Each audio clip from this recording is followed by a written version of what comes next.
Okay. So having said all that, start. So it's entitled The Gifts of Fatherhood. It's an amazing perspective that the Holy Spirit has on how blessed we are, how gifted we are, the gifts that have been given and that are ours to redistribute. Did you know that the Holy Spirit wants you to be a distributor of the gifts of God? Mm-hmm. So that's an interesting perspective. And I want to thank our brother David for volunteering to be our reader today. Thank you, David. Introduction. Either God or the ego is insane. If you will examine the evidence on both sides fairly, you will realize this must be true. Neither God nor the ego proposes a partial thought system. Each is internally consistent, but they are diametrically opposed in all respects, so that partial allegiance is impossible.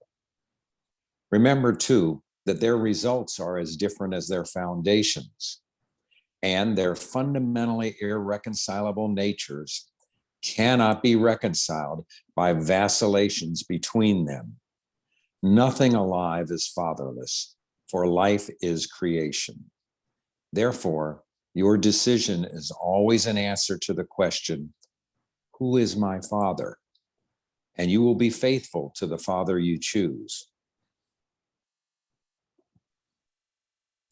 So this is fundamental to the framework of A Course in Miracles, that there are two, and really only two, thought systems, many forms of the thought systems, but only two of them. They're exact opposites, and that you, having free will, get to choose which one you operate from. It's a decision, a choice. And so existentially, in the sense of your understanding of what you are, we are always confronted with this question, who is my father? And by the way, some of us, when in confusion, attempt to make the ego our father. So we can use the father in a different sense there, or we can view the creator as our father.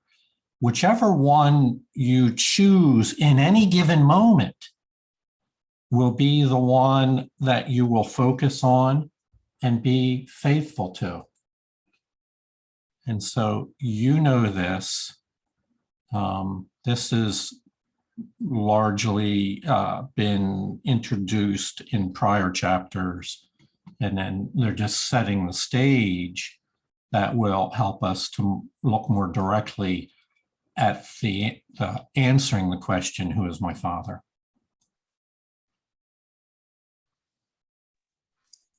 Who is my father? Yet, what would you say to someone who believed this question really involves conflict? If you made the ego, how can the ego have made you? The authority problem is still the only source of conflict, because the ego was made out of the wish of God's Son to father him. The ego, then, is nothing more than a delusional system in which you made your own father. Make no mistake about this.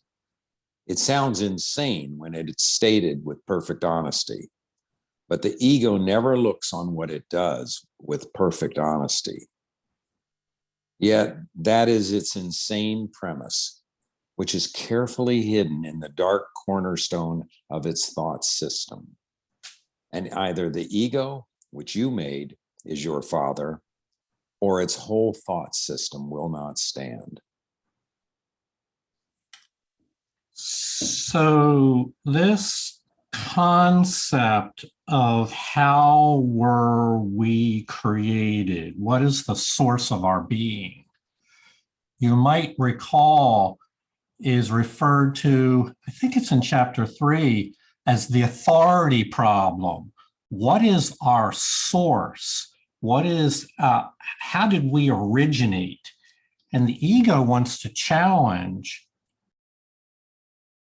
the creator for that position. It wants you to believe that the ego is your father and is your source and is your valid guide, and that your nature is the nature of the ego. And so because of this fundamental question about your being, your nature, the meaning of your life, because the ego raises this fundamental question in our minds and has for a period of time kept people off balance, this problem becomes the only real source of conflict in your life. Resolve this question, and then you can begin to build again a thought system that is in accord with the light that God has for each one of us. So you might, they use the metaphor here throughout this section and other places of a foundation stone to your thought system. So we're not talking about really buildings here, but the metaphor is based around an object that is used in buildings. It's the first stone that is placed in preparation for a foundation. And so it determines the location and the orientation of the entire building. So it's the cornerstone of your mind. And that is where the ego introduces the authority problem, which is the foundation, the cornerstone, the starting point of how are you created. And so A Course in Miracles would say that every human being faces this question and cannot really be free until he or she understands the truth of, brings that question out into the light and examines it once again. David? You make by projection, but God creates by extension. The cornerstone of God's creation is you, for his thought system is light. Remember the rays that are there unseen. The more you approach the center of his thought system, the clearer the light becomes. The closer you come to the foundation of the ego's thought system, the darker and more obscure becomes the way. Yet even the little spark in your mind is enough to lighten it. Bring this light fearlessly with you and bravely hold it up to the foundation of the ego's thought system. Be willing to judge it with perfect honesty. Open the dark cornerstone of terror on which it rests and bring it out into the light.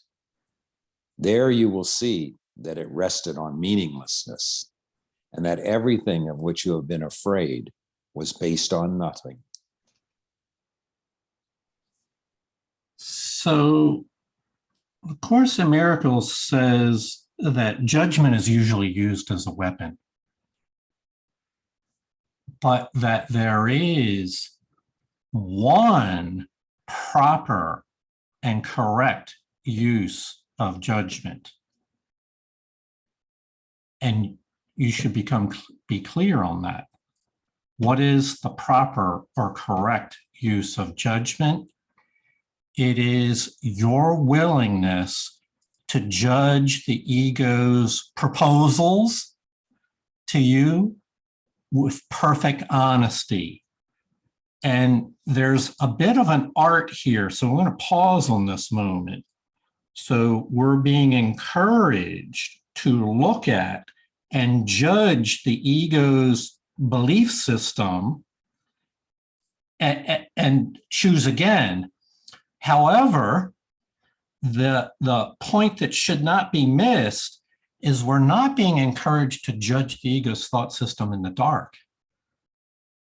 And so because I have experienced that many times, I'm going to make an assumption, perhaps you do as well, where you looked at your ego, but you looked at it from within the framework of the ego's thought system. And that is not what we're talking about here. That is just an invitation to remain locked in to the ego's thought system. What we're being encouraged to is to bring that ego thought system out into the light of the Holy Spirit, where we can honestly look at it and there judge it. And this is an art, because you have to first join your mind with the Holy Spirit and get and accept that union of your mind and the Holy Spirit's mind, so that you can see with her vision, and then look at the ego's proposals honestly. There we will see that what the ego is proposing rests on meaninglessness, and that everything of which you have been afraid was based on nothing. I can't underscore enough how important this concept is, to not judge the ego's thought system within the dark and confusion. And so until you're ready for that, we would say wait until you can join comfortably with the mind of the Holy Spirit before you attempt such an undertaking. Sandra? This goes so well with the lesson today. So the cornerstone of truth here, of God's truth, is that I am not a body. I am free. I am still as God created me. So that's the truth of who I am. I'm spirit. And the choice is that sorry about that. The choice is that I choose the joy of God instead of pain. So it's the power of decision. And it says in that lesson, I choose the joy of God instead of pain, that I'm the one, the ego is the one who made up pain. And the ego thinks that pain and suffering the ego created pain because it thought there was something wrong. It started to judge. And so I can tell whether I'm aligned with the truth of God or the ego's truth by how I feel. I'm complete. Yes. So building on what Sandra said, if we are in a state of fear and doubt and guilt, and we evaluate the ego's creations of pain from within that perspective, it will wind up being a self-reinforcing message. That is not where we are to judge. I'm emphasizing this again and again so it becomes clear to everyone, even if it's not obvious at first. You can only step outside of that thought system and look back at it, and there judge it honestly and within the light. And no one has ever taught me that anywhere in any teaching system, in any education, psychology, or anywhere else, that to judge in the light of the Holy Spirit's thought system. I consider that to be a profound step forward into healing. And so this can be expressed in many ways. Here, one is inside some cave, standing on a rock, but bringing the light fearlessly with you and bravely holding it up to the ego's foundation. This requires spiritual bravery to hold the light up to a thought system which you yourself may have repeated and utilized for decades of your life. It requires bravery to now see it in an entirely different angle and perspective. Okay, we'll move on.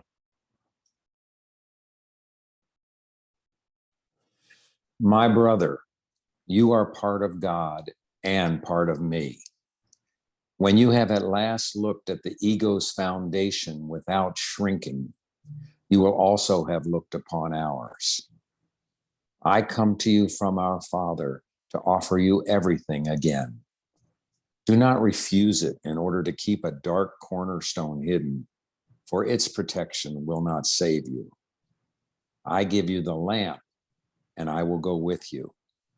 You will not take this journey alone. I will lead you to your true Father, who hath need of you, as I have. Will you not answer the call of love with joy?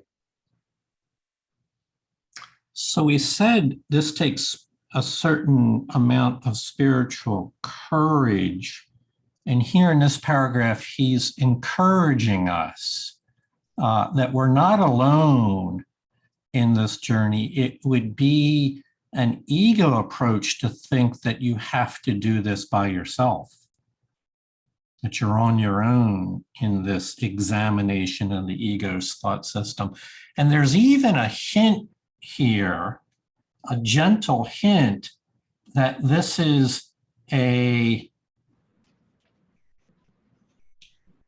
shall we call it advanced? I'm not comfortable with that word per se. This is something that we need some experience in before we undertake it, because he says, when you have at last looked at the ego's foundation without shrinking. It's not something we do at first. It's something we do after we've been on the journey a while. Susie? Yeah, to follow up on that, which is exactly what I was going to do. The line for me is, do not refuse it in order to keep a dark cornerstone hidden. And I remember I had no idea what that meant in the beginning, but now I know exactly what that means. And that's exactly what my ego does. Well, I'm just going to keep this because I don't want to give this up yet. And, you know, I've learned, like you said, through so much studying and doing the lessons and whatever, all the hidden secrets that I didn't want to give up for a very long time. But now I know they're there. So yeah, that's a great line. Yeah, it is. Betsy, hi. Hi, sorry, my video's still not working, but so this week I had like, for the lack of a better term, dark, what do you call it? Night of the dark shadow or whatever it is. I had Dark Night of the Soul, perhaps. That's it. I had a lot of fear and a lot of sadness come up out of, I don't know where. I just, but I leaned into it and did a lot of praying. And eventually, I just sat there and really felt through that. And felt through those feelings, and it did go away. And I believe I had prayers answered by that, because of that. So is this what what my question is this what you're talking about here with, shedding the light into the fears? And I think they are related, but not the same. Okay. Dark Night of the Soul is from a book. I studied this fairly extensively, written initially in Old Spanish in the 1500s. And it refer, and so it's not central to the teachings in the course, it's from another system. And so whenever we attempt to unite a traditional thought system from somewhere else with what the Course of Miracles says, it's an interpretation. We can do that, but we should realize that we're not on, we want to hold lightly our views here rather than make them central to what the course is teaching. So I would view the difference. So having said that, I would say the dark night of the soul is when we're stuck in the dark, and oftentimes for extended periods of time, like 6 months. Mother Teresa's diaries said she was in it for 40 years. Wow. So that's I was using that as a reference, but I'm talking about the fear and the sadness and normally I think I might have gone down a dark hole but I don't know. Maybe I'm not. Yeah, so you're having an experience with darkness for sure. Mm-hmm. And what we're talking about here is the way out, or rather than describing the problem. So the dark night might be viewed in simple terms as problem solution. The dark night might be viewed initially as a problem, and then upon emerging out of it as a solution. So, but yes, these are interrelated phenomena. They are different sides of the same coin. Thank you. Kathy?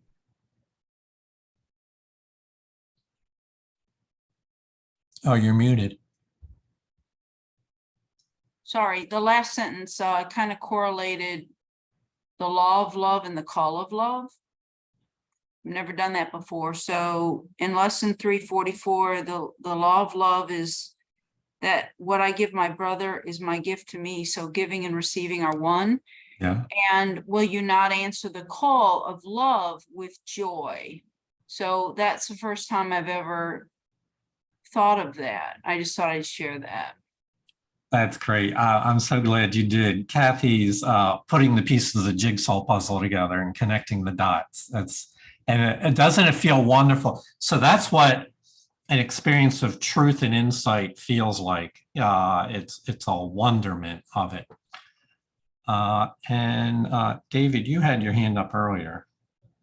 Yeah, I think this paragraph, there are many places that we read in the text where they are so powerfully positive and uplifting. And this is one of those paragraphs for me, because it says, when we have at last looked at the ego's foundation without shrinking, the only way I can look at the ego's foundation without shrinking, and that means to me without fear, without any kind of giving it any reality whatsoever, is to look at it with the one-mindedness, with the Holy Spirit. And then it goes on to say, I come from our Father to give you everything, to offer you everything. And it says, I'm going to give you a lamp and I'm going to go with you and you're not going to be alone. And I will lead you to your true Father who have need of you as I have. And I just think that that's just such a powerfully positive image and message that if we are really open, when I am open, you can't lose. It's a can't lose proposition. But I have to give up the nonsense of the meaningless. Indeed. You know, as you focused on that line there, David, I realized what we're being encouraged is at last to look on the ego's foundation without shrinking. That's at last. You might say the dark night of the soul is to look on the ego's foundation and shrink. To be lost in the labyrinth of the ego's thought system. It's a prison cell of the mind, and to look at it and not know of how to get out is a dark night of one's soul. And all those who have gone through that experience know that it's quite profound and is really underneath of it all is a call for help. Help me to get out of here. I don't know how. And what we're talking about now is a way out. Okay, so that was the intro to chapter 11. Let's move on. You have learned your need of healing. Would you bring anything else to the sonship, recognizing your need of healing for yourself? For in this lies the beginning of the return to knowledge, the foundation on which God will help build again the thought system you share with him. Not one stone you place upon it, but will be blessed by him, for you will be restoring the holy dwelling place of his Son, where he wills his Son to be and where he is. In whatever part of the mind of God's Son you restore this reality, you restore it to yourself. You dwell in the mind of God with your brother, for God himself did not will to be alone. To be alone is to be separated from infinity. But how can this be if infinity has no end? No one can be beyond the limitless, because what has no limits must be everywhere. There are no beginnings and no endings in God, whose universe is himself. Can you exclude yourself from the universe or from God, who is the universe? I and my Father are one with you, for you are part of us. Do you really believe that part of God can be missing or lost to him? So our healing journey begins with the recognizing our need of healing for ourselves. This is where it begins. And with that, we can rebuild a way of understanding life and ourselves and our relationships, of understanding love and what it means to be happy. We can rebuild that when we recognize that we need to be healed. And so since we did mention the dark night of the soul earlier, I use that as a reference point. To be alone is to be separated from infinity. A dark night feels like you're caught in a trap of the ego, separated from infinity. What we learn in the Course of Miracles is, despite how real that can feel when you're caught in that prison cell, it seems real to you, that in fact, this is but, can I use the word, a matrix that the ego has fabricated? It's not a reality. And that in fact, we are nested. This is the new thought system. We are nested in an infinity and an eternity of the Creator's love. That is our home, while believing we are trapped in a prison cell. And so two different thought systems, two different perceptual systems, and only by recognizing your need of healing for yourself can we anchor ourselves in the new thought system, the new perceptual system that the Holy Spirit teaches.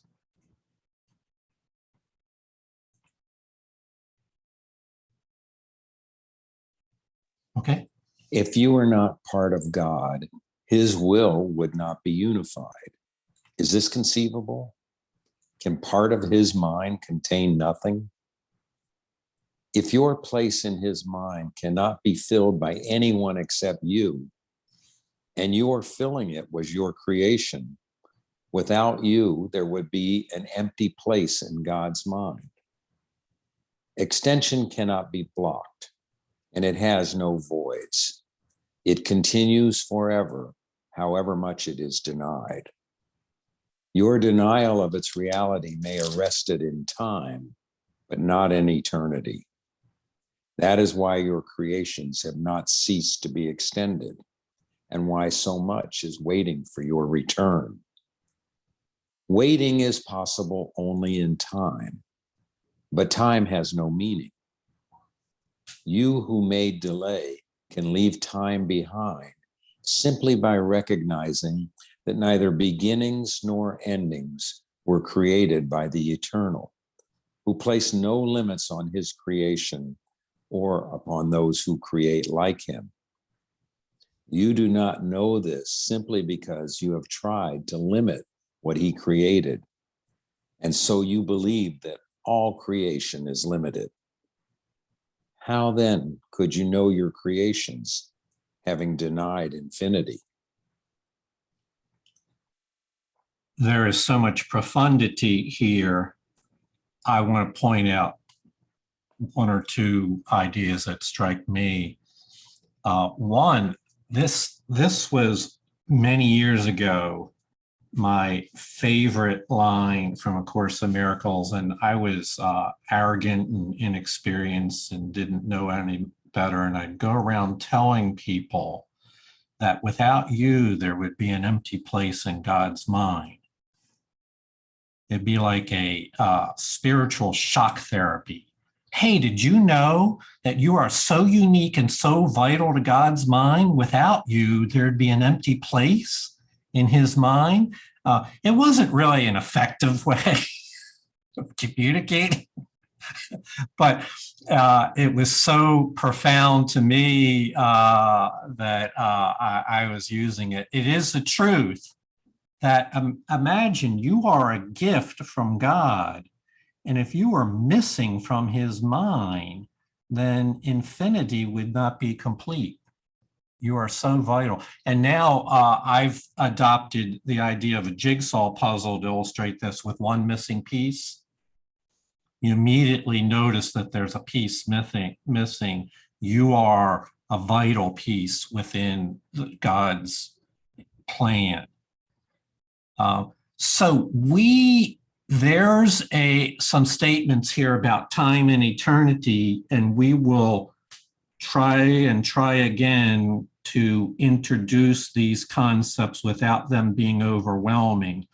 So we said a moment ago that within the Creator's mind, there is an eternity and an infinity of blessings and of gifts, that it's a circle of eternity where all things are united.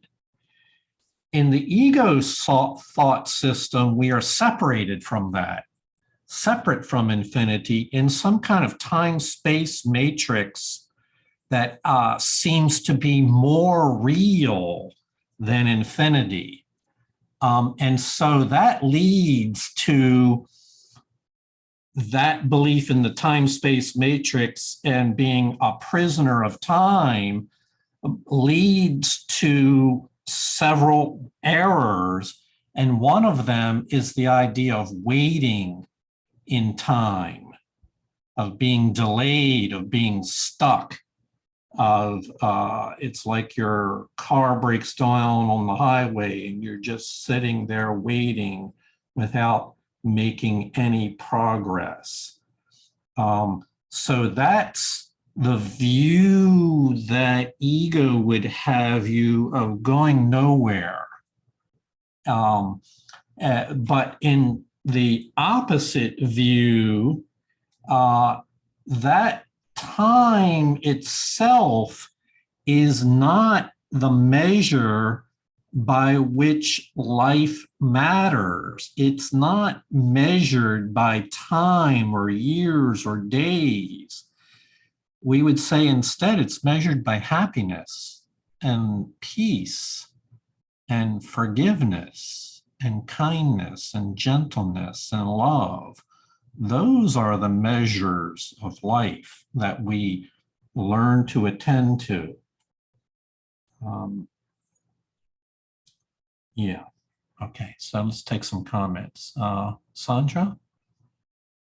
I experienced a dark night of the soul. It was about 8 years of depression, and it was due to my lack of understanding about this. And these paragraphs, that this one and the previous, they saved my life, because I really felt that I was alone.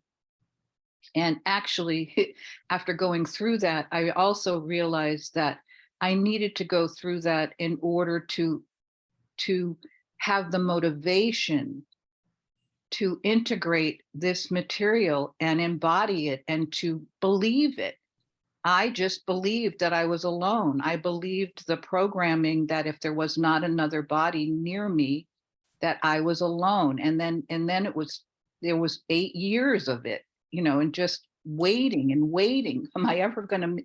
And it was just, but it was actually a gateway for me to know God, because so many miracles started happening in that space where I just had to know that God was present, no matter how bad it looked, no matter how bad it felt, that God was present. So dark nights of the soul are they've helped me to move forward in my life, and they've motivated me to integrate this material and embody it. I'm complete. Yes, very good. Thank you for sharing that. Kathy? I wanted to share this relating to the waiting is possible only in time, but time has no meaning. I had opened the book to chapter 13 today, and this sentence stood out before we started class. Love waits on welcome, not on time. And the real world is but your welcome of what always was. Therefore, the call of joy is in it, and your glad response is your awakening to what you have not lost. So I wanted to read that because it's all related. And I thought, why am I reading this when I opened the book? And then it all made sense when you read this. And then I wanted to make a comment in the first paragraph there, it says in the middle, extension cannot be blocked and it has no voids. It continues forever, however much it is denied. So our love, our creations can't be blocked at all, ever, with God. And I think that's very hopeful and beautiful. I just wanted to share that. I'm glad you did, Kathy, and I want to make a subtle point on top of that. It is true that the gifts of the Creator that were given to us cannot be blocked. They must extend forever. But it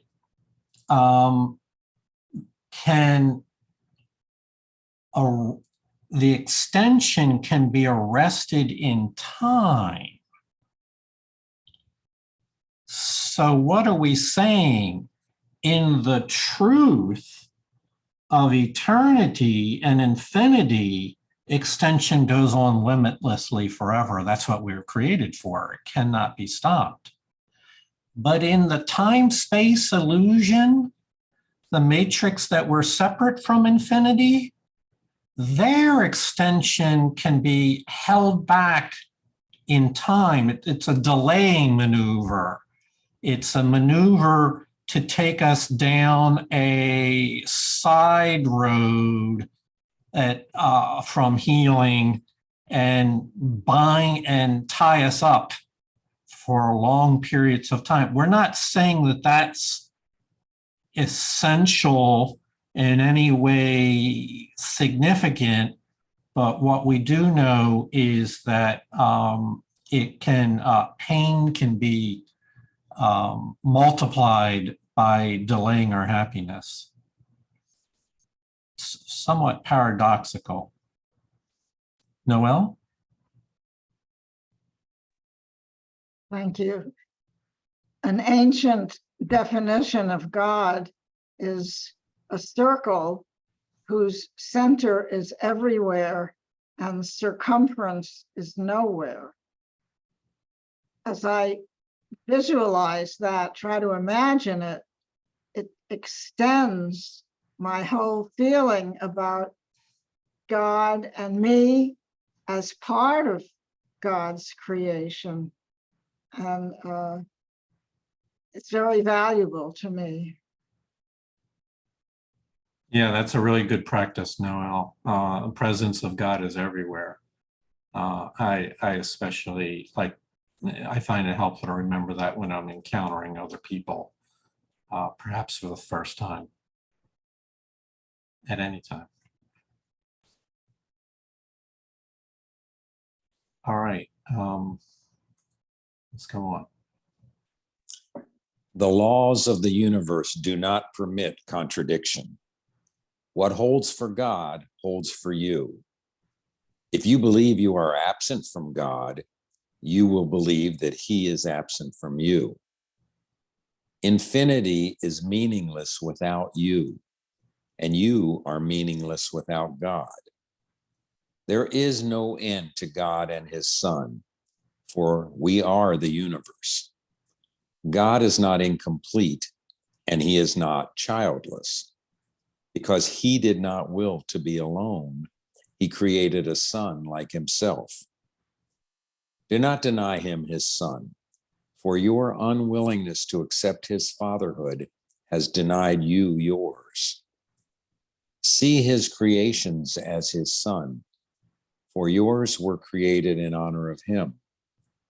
The universe of love does not stop because you do not see it, nor have your closed eyes lost the ability to see. Look upon the glory of his creation, and you will learn what God has kept for you. So I wanted to bring your attention to an idea called the laws of the universe. And we can use other terms to describe it, such as the laws of love, the laws of creation, the laws of pure being. A Course in Miracles is a program designed to help bring your conscious mind into alignment with the laws of the universe. The ego is a proposal to go the other direction and to have your mind align with meaninglessness, align with the idea of being separate from infinity, and to formulate in its stead a false self-concept where illusions appear to be real. And so what we will be doing throughout the textbook is slowly but surely acquiring an understanding of how do the laws of the universe work. These are laws for your good, by the way. These are not like a police force laws. These are principles by which love operates, by which the mind operates, by which healing and peace operate. And so if you become conscious of them, you can then choose to participate in those principles and let your life align with them, and gradually let go of anything that would interfere with your participating in the laws of the universe. And that's how we make progress. I've lost my cursor. Here it is. Okay, we'll go on. David?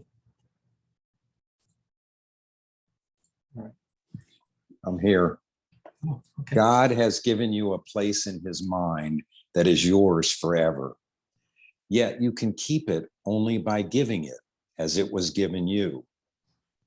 Could you be alone there when it was given you because God did not will to be alone? God's mind cannot be lessened. It can only be increased, for everything he creates has the function of creating. Love does not limit, and what it creates is not limited. To give without limit is God's will for you, because only this can bring you the joy that is his and that he wills to share with you. Your love is as boundless as his, because it is his. Could any part of God be without his love? And could any part of his love be contained? God is your heritage, because his one gift is himself. How can you give except like him if you would know his gift to you? Give then without limit and without end to learn how much he has given you. Your ability to accept him depends on your willingness to give as he gives. Your fatherhood and your Father are one. God wills to create, and your will is his. It follows then that you will to create, since your will follows from his.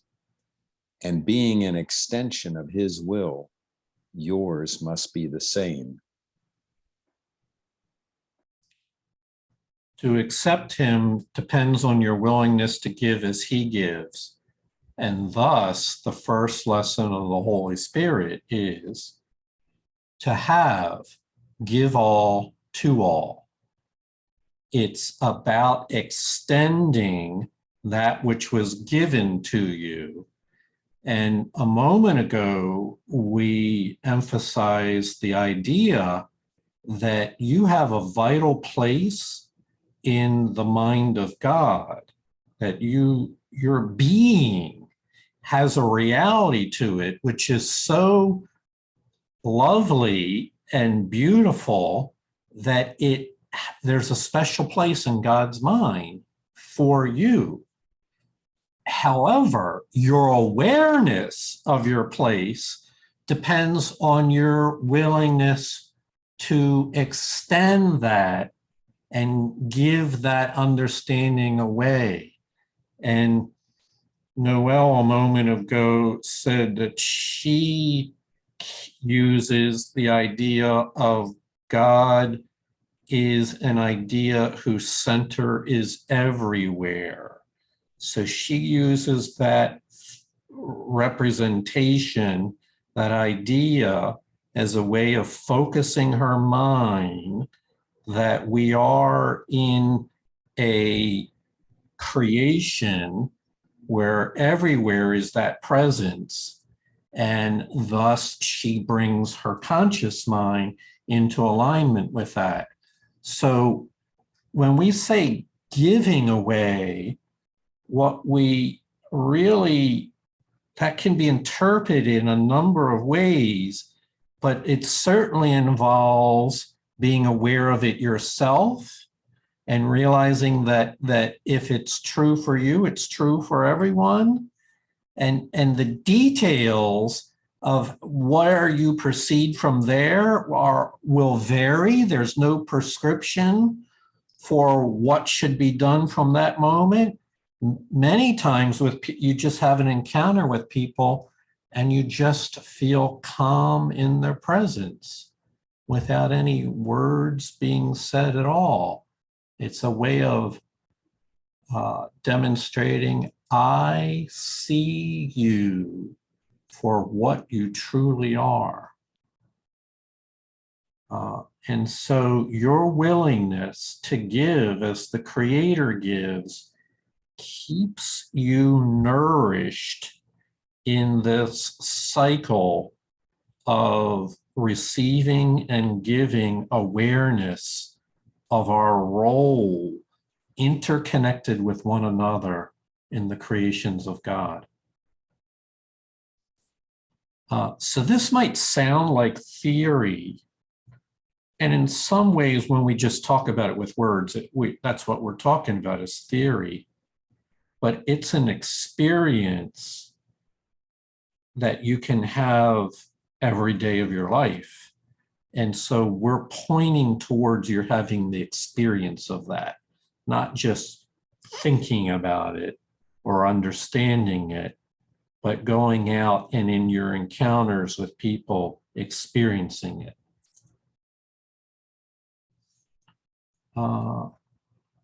So, and in the many forms that takes. The Course in Miracles reminds us that you must ask what God's will is in everything, because it is your will. And you do not know what that will is, but the Holy Spirit remembers it for you. And so you can ask the Holy Spirit what God's will is for you, and the Holy Spirit will tell you your will. It will guide you along a path that is in accord, and harmonious with the laws of creation. Susie?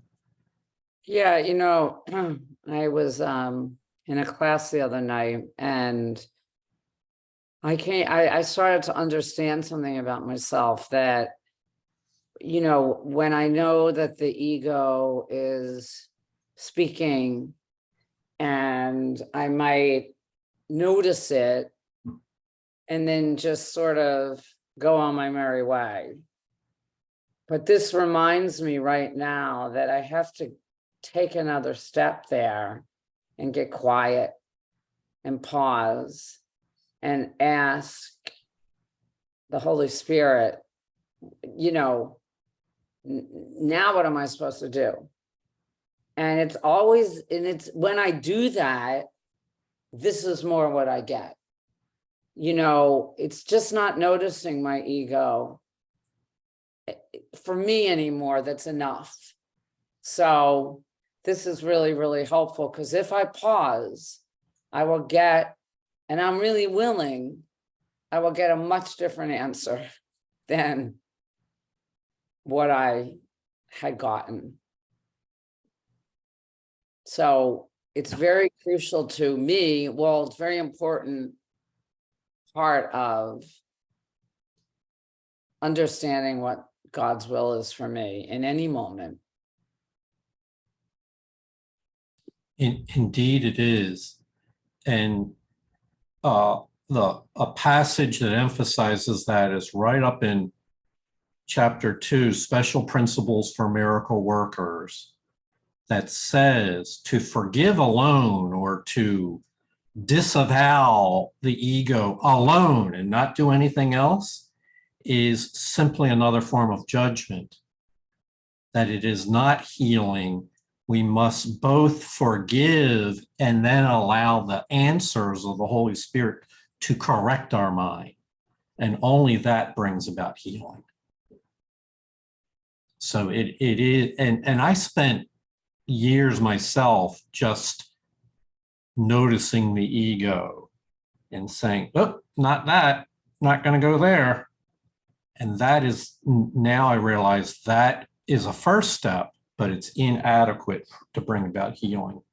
You know, I just want to add one thing. This came up on my time hop today, and it's just so apropos. It says, sometimes I think the Holy Spirit is guiding me to correct my brother. Then I hear, it's just the pause, right? Then I hear, think again, forgiveness is my only function here. You know, it's really It's really speaks to the complete different voices. Yes. Indeed. Indeed it does. Thank you. Noel? When I forget to ask, as Susie was saying, and I veer off into the ego, fall off the spiritual wagon, as I come back or recognize again what I've done, I'm heartened because I'm accepted by the Father like the prodigal son, without condemnation, without why the hell did you leave like that, et cetera, but just accepted with open arms. And one could say forgiveness, but it's really beyond forgiveness, that there's no need for forgiveness because I'm simply accepted and directed to make a better choice, or the better choice in each case. Indeed. Sandra? I love what you just said, because that's my experience, is that I rarely go into even thinking about forgiveness. I see just the innocence. I see my own innocence, and I see the innocence of those who aren't embracing the cornerstone of truth. Because for many, many years, I didn't embrace that cornerstone either. So just knowing that innocence, and project and not projecting, but well, that's okay to use too, but extending that innocence to myself and to others is very helpful for me. Thank you. All right, go on. Yet what you will, you do not know. This is not strange when you realize that to deny is to not know. God's will is that you are his son. By denying this, you deny your own will, and therefore do not know what it is. You must ask what God's will is in everything, because it is yours. You do not know what it is, but the Holy Spirit remembers it for you. Ask him, therefore, what God's will is for you, and he will tell you yours. It cannot be too often repeated that you do not know it. Whenever what the Holy Spirit tells you appears to be coercive, it is only because you have not recognized your will.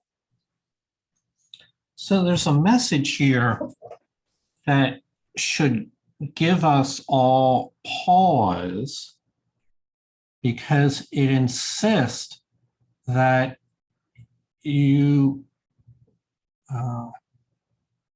where is it? It cannot, we must ask God's will and everything. You know, sorry. It cannot be too often repeated that you do not know what God's will is. Truth is, even if in this moment you have a holy instant where your mind is illuminated and clear, you can't rest on that tomorrow and the next day as saying, oh, well, I had the answer 2 days ago. That's the answer. It can't be too often repeated that you must ask. It's a living experience, moment by moment. It's a consciousness that can't rely on past learning, that it instead has to be moment by moment. And so it's about learning to ask. Susie was touching on this, where she realized it wasn't enough to just recognize the ego was there, and I don't want to fall into that trap again. must also turn towards Holy Spirit for guidance. To be this is what acting according to the laws of creation is about. Holy Spirit, how would that apply right in this moment, right now? That turning, that asking, and we're not endorsing any one way of that it has been done or you can do it. There are many forms in which people turn to God and ask. What we are endorsing is that you willingly choose to turn, and that you don't stop merely at noticing what not to do, but you also ask Holy Spirit, what would you have me do right now? That second step is what keeps this a living connection. It's a relationship with your guide and your source. Susie? So I had this exact, the course is so experiential. I had this happen to me last night. I got into a little tango with somebody else's ego, and I came into my room and I sat there and I noticed, I knew what was going on, but instead of staying there, which my ego was begging me to do, I said, Holy Spirit, what would you have me do?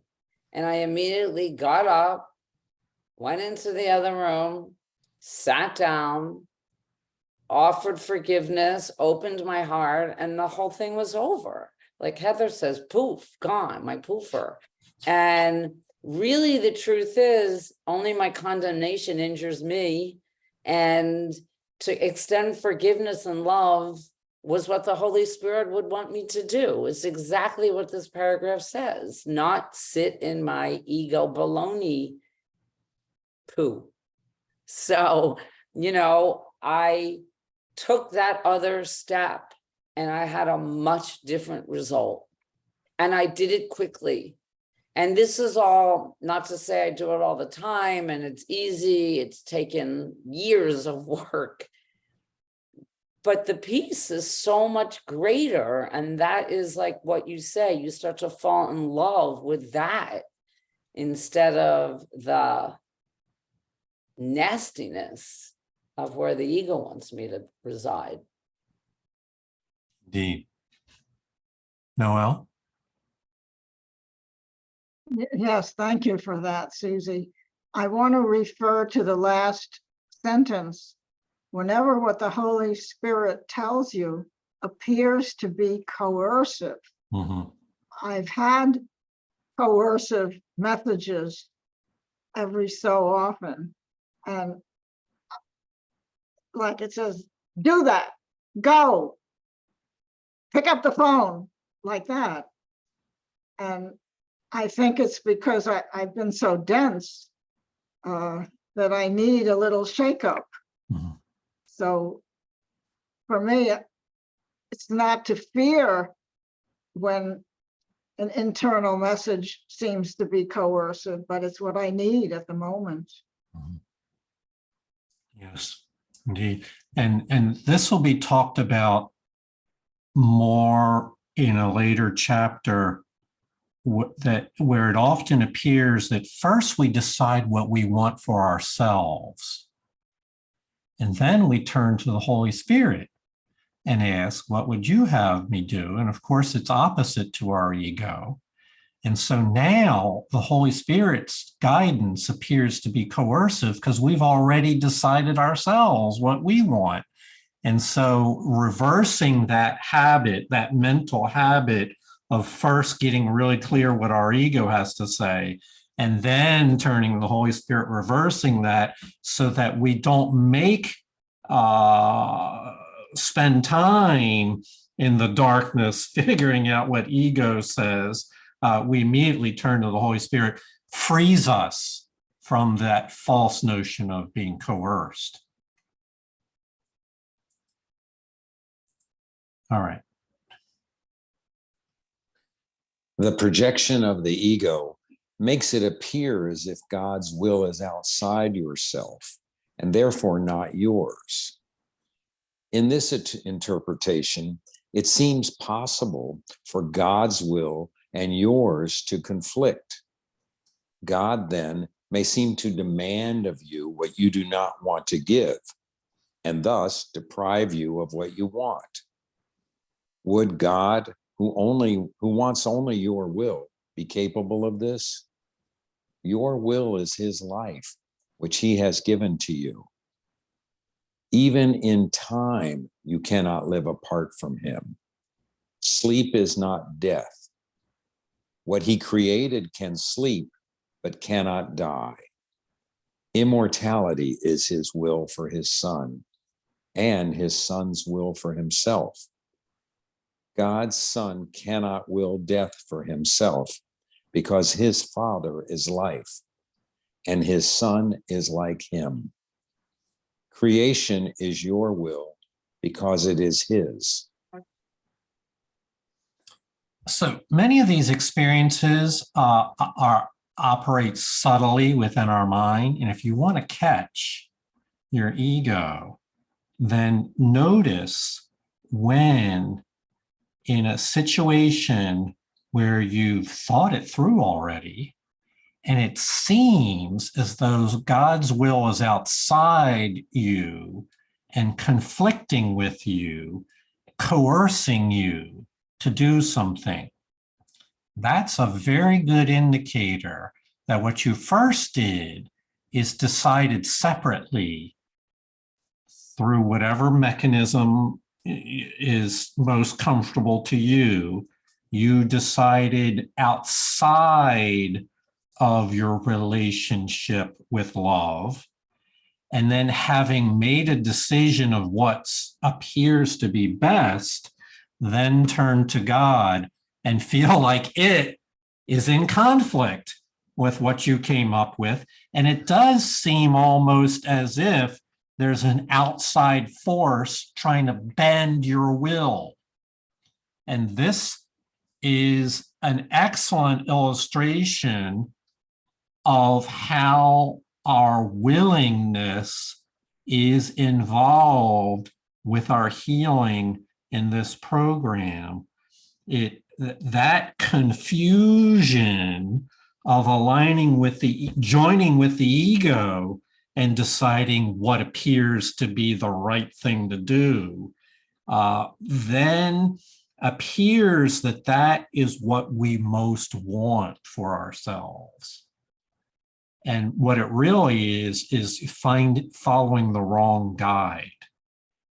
And instead, we learn that is a mental error, a psychological and spiritual error to first seek the counsel of ego. And as we train our minds, we learn more and more to turn quickly to the Holy Spirit rather than listening to the ego's counsel. And when we do that, what comes with it is a strong, can I call it a spiritual feeling and a spiritual emotion of goodness and of peace and of okayness that just confirms to your soul that this is the answer. And we can sidestep all that apparent struggle with being coerced by merely turning to the Holy Spirit at first.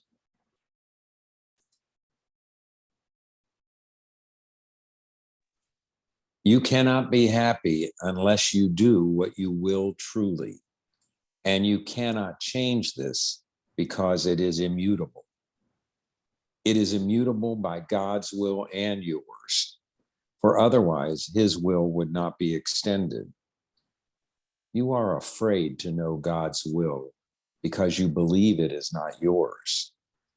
This belief is your whole sickness and your whole fear.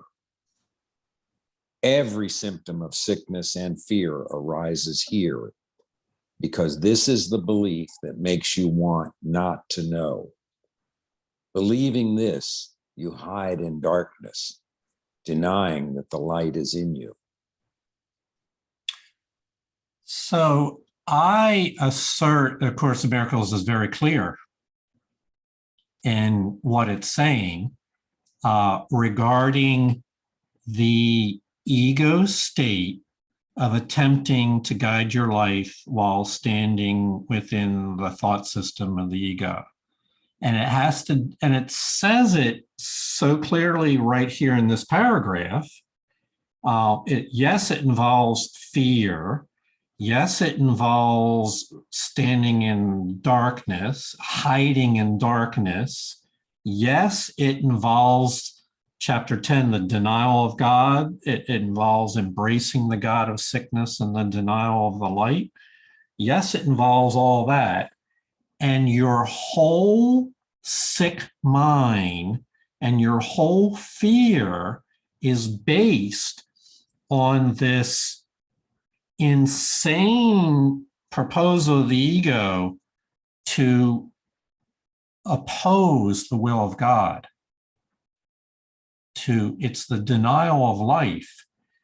Instead of, earlier we read, to the laws of creation, to choose willingly to adopt the laws of creation as your guide, the ego would have you follow a different set of principles.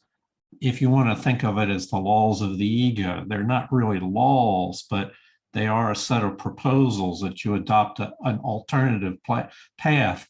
This is what sickness is. Your whole belief in sickness, every symptom of sickness and fear arises here. And it appears in the form of the fear of God being an outside force that is trying to coerce you and bend your will against what your little self would mistakenly choose. So we will take up the fear of God. We'll touch on it many times and then look at it straight in the face in chapter 19. But this is an example of it. It comes from this afraid to know God's will, and then keeping that fear hidden in the dark corners of your subconscious mind. Kathy? So that sentence really speaks to me. Every symptom of sickness and fear arises here because of this is the belief that makes you want not to know. Only what I'm not giving is lacking in any situation. And so what this is speaking to me about, I struggle with judgment in that this is very subtle at this point now, because I mean, I pretty much live the happy dream, but there are moments, and I still have healing to do, of course. And what I find is I don't want to take the time to be compassionate with others. I'm in a hurry. I'm, oh, there they go again, kind of thing. And when I take the time to just listen and give them a moment, then I'm not judging. And I know all forgiveness is self-forgiveness. So it's really not about forgiving the other person, but there is a level of compassion and taking the time. I find myself busy, and which is good. I'm happy. I'm feeling like I'm running around happy all the time and joyful. But there are moments when life kind of conflicts, and it's myself doing it to myself. And so I just want to share that, because truly, when I'm truly helpful and giving to others, to give all to all, and living that truthfully, I think that's the solution. And it says it here in these paragraphs. Mm-hmm. That was a really helpful description. of what I'll call the chains of time, feeling like we're bound. And we all have had that feeling. It's very popular in the Western world of being limited and bound by time, never having enough time, needing more time than is available. Yes, this is why freedom from the chains of time allows us to experience peace of mind and to be more fully present. Thanks for that description. Kim?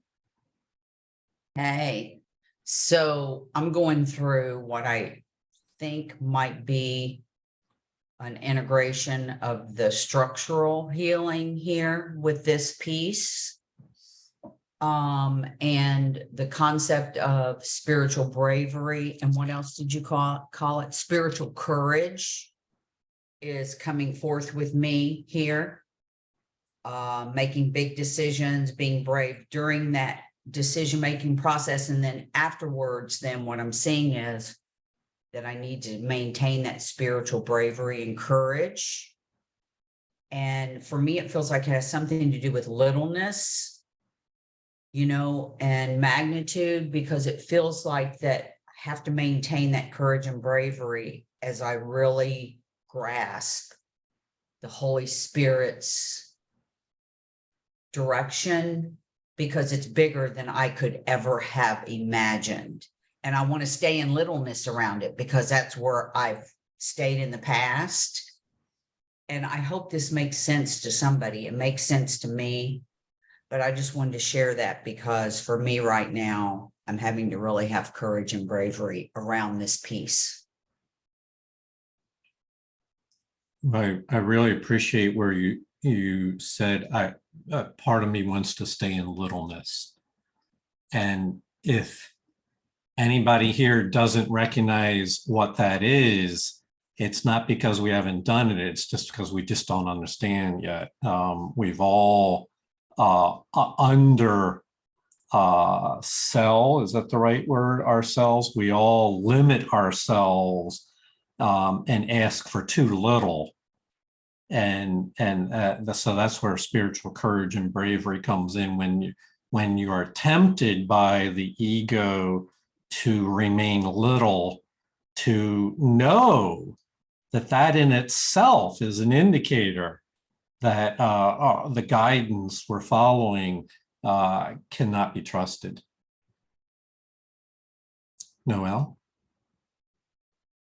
In terms of spiritual bravery, as well as applied to time, I have the same kinds of things Kathy does. Oh, I'm too busy for this. I'm too busy for that. I've got to get this done. I've got to get that done.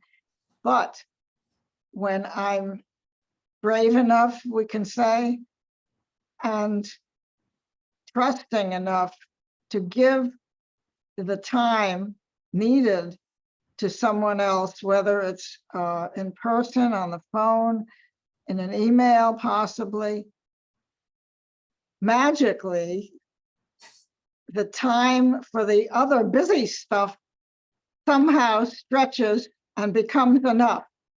And I still do them, and maybe I do them faster, or maybe I realize I don't need to do that today. I can do it Friday. So it's always, to me, a matter of trusting. Yeah. Now, this is a really good theme that we could do a workshop on, of how the ego seeks to use time to manipulate.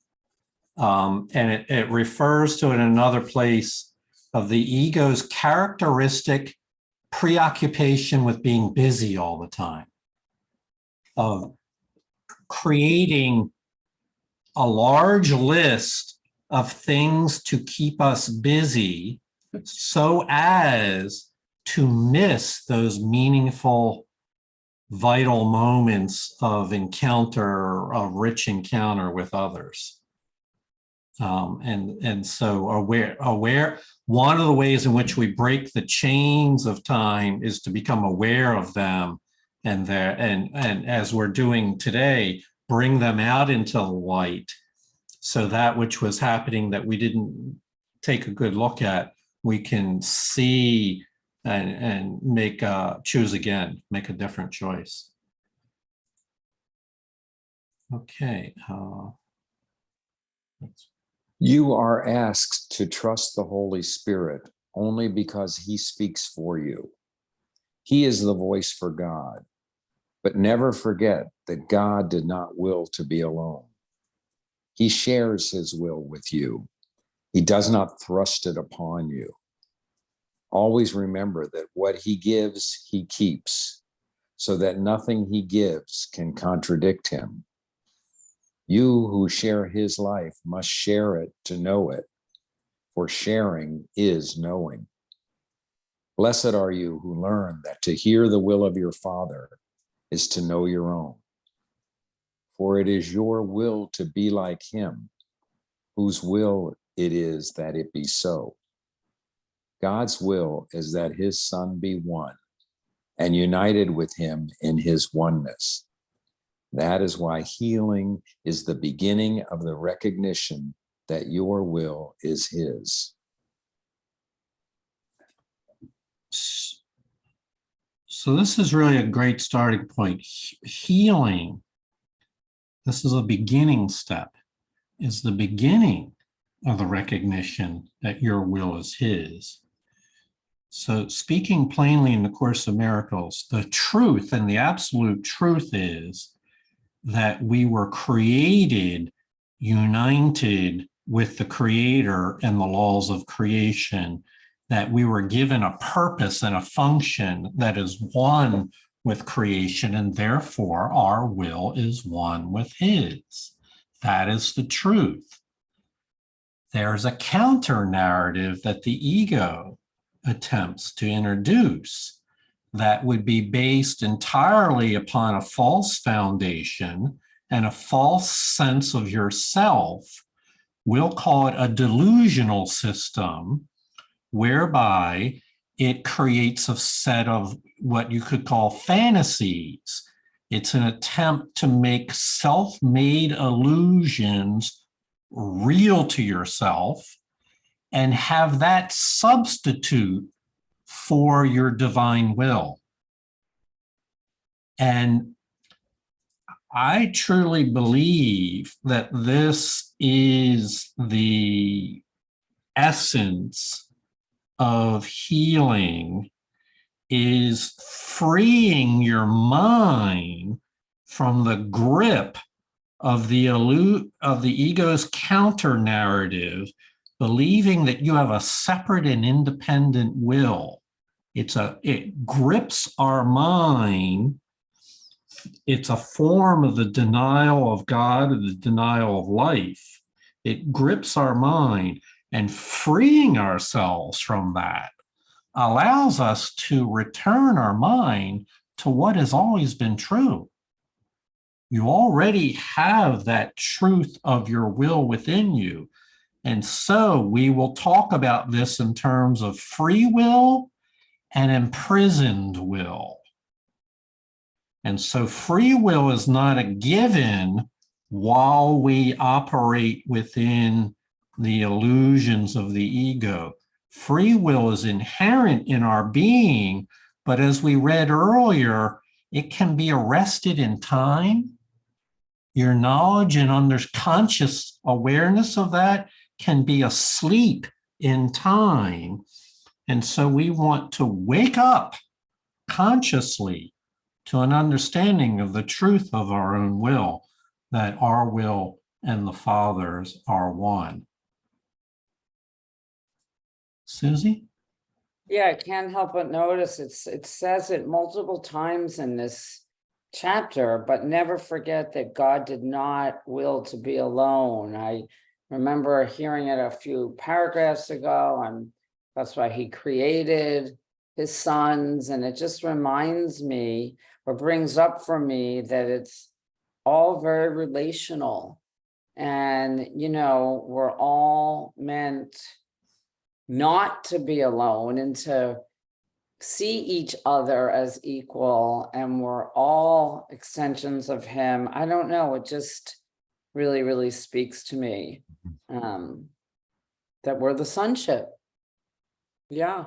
We are united will of the sonship. Any other thoughts? That's as far as we're going to read today. That was a lot. That was the introduction to chapter 11 about our will, about our union with the guidance of the Holy Spirit. It's very uplifting, very positive, very profound and deep. And so we will continue along with that for the next couple meetings and weeks. Thank you for your willingness to heal. This, as we just read, healing is the beginning of recognizing that our will is one with God's. So at the other end of that journey is the certain knowledge that our will is one with God's. No doubts whatsoever.